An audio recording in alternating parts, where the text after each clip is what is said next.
words of our Divine Mother from the book Words of the Mother, Volume 14, page 3, topic The True Aim of Life. Question: why are we on earth? Our Divine Mother says, to find the Divine who is in each one of us and in all things. Our Divine Mother says only one thing is important, it is to find the Divine. For each one and for the whole world, anything becomes useful if it helps to find the Divine. Life is meant for seeking the Divine. Life is realized when finding the Divine. Let this be our need in life, to realize the Divine. Yes, to live in the consciousness of the Divine Presence is the only thing that matters. To want only what the Divine wants in us and for us is the most important thing. The individual self and the universal self are one. In every world, in every being, in each thing, in every atom is the Divine Presence, and the man's mission is to manifest it. We are upon earth to manifest the Divine's will. The only important thing is the goal to be attained. The way matters little, and often it is better not to know it in advance. Whatever we do, we must always remember our aim. The aim of our life on earth is to become conscious of the Divine. The true purpose of life is to live for the Divine, or to live for the truth, or at least live for one's soul. And the true sincerity is to live for the Divine without expecting any benefit from the Divine in return. Question: what is true destiny?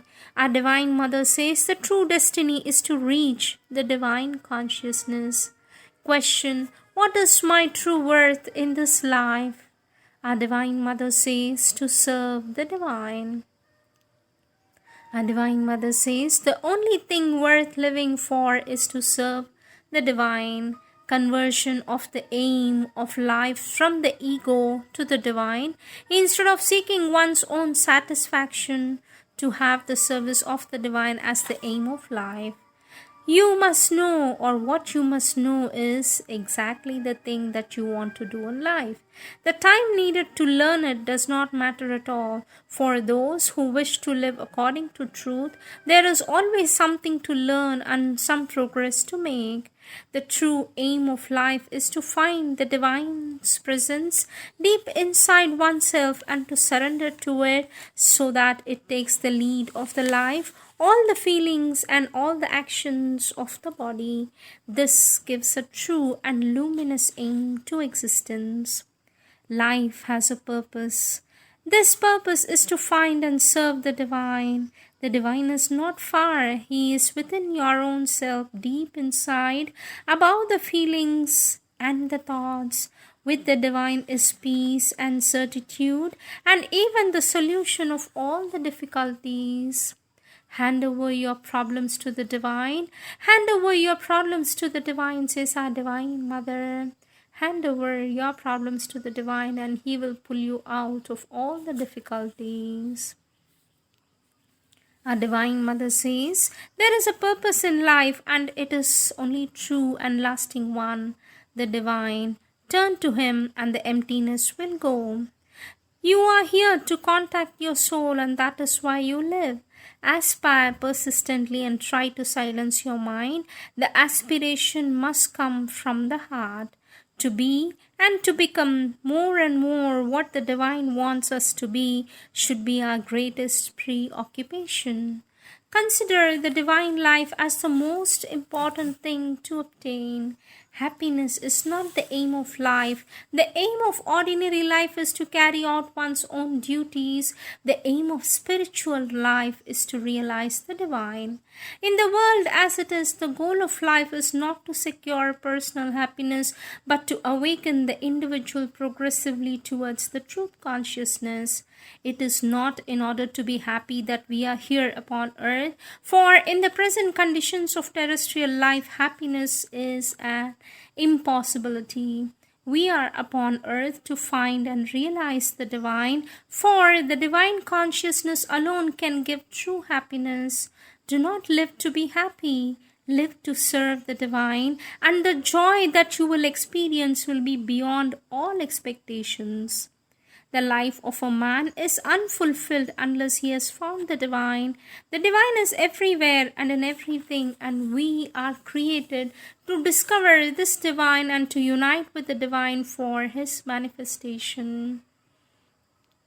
Man was created to express the divine. His duty is therefore to become conscious of the divine and to surrender himself entirely to his will. All the rest, whatever the appearance, is falsehood and ignorance. We seek not our personal salvation, but the absolute surrender of our being to the divine. Concentration on the divine is the only true valid thing. To do what the divine wants us to do is the only thing valid. What is lasting, eternal, immortal, and infinite, that indeed is worth having, worth conquering, worth possessing. It is the divine light, divine love, divine life. It is also supreme peace, perfect joy, and all mastery upon earth, with the complete manifestation as the crowning. Next topic, the divine is with you. Our Divine Mother says, never forget that you are not alone. The divine is with you, helping you and guiding you. He is the true companion who never fails, the friend who loves, comforts, and strengthens. The more you feel lonely, the more you are ready to pursue his luminous presence. Have faith and he will do everything for you. It is in the divine that we shall always find all that we need. Alone the divine can give us a perfect safety. Let the divine consciousness be the leading power in your life. Let the divine presence be always with you. Whatever you do, always remember the divine. The divine manifests upon earth whenever and wherever it is possible. In each heart, the divine's presence is a promise of future and possible perfections. It is only in the divine that we can find perfect peace and total satisfaction. Behind the surface of things, there is a sea of perfect consciousness in which we can always dip. There is a consciousness that nothing can debase or tarnish or defile. It is one that we call the divine consciousness. The divine consciousness must be our only guide. The divine consciousness is the only true help and the true happiness. The Lord has said, the time has come and all the obstacles will be overcome. The divine is the savior of all life and the reason of all activity, the goal of our thoughts. The divine's presence is for us an absolute, immutable, invariable fact. In the divine, by the divine, all is transfigured and glorified. In the divine is found the key of all mysteries and all powers. In all, there lacks the unchanging peace of the divine's sovereign contemplation and the calm vision of the divine's immutable eternity. In the divine's light we shall see, in the divine's knowledge we shall know, in the divine's will we shall realize. Outside the divine all is falsehood and illusion, all is mournful obscurity. In the divine is life, light, and joy. In the divine is a sovereign peace. All our strength is with the divine, says our Divine Mother. All our strength is with the divine. With him we can surmount all obstacles. The divine's voice is heard as a melodious chant in the stillness of the night. The divine's voice is heard as a melodious chant in the stillness of the night. The divine's triumph is so perfect that every obstacle, every ill will, every hatred rising against him is a promise of a vaster and still completer victory. For the plenitude of his light, we invoke the divine to awaken in us the power to express him. The divine's words comfort and bless, soothe and illumine, and the divine's generous hands lifts a fold of the veil which hides the infinite knowledge. These are the golden words of our Divine Mother.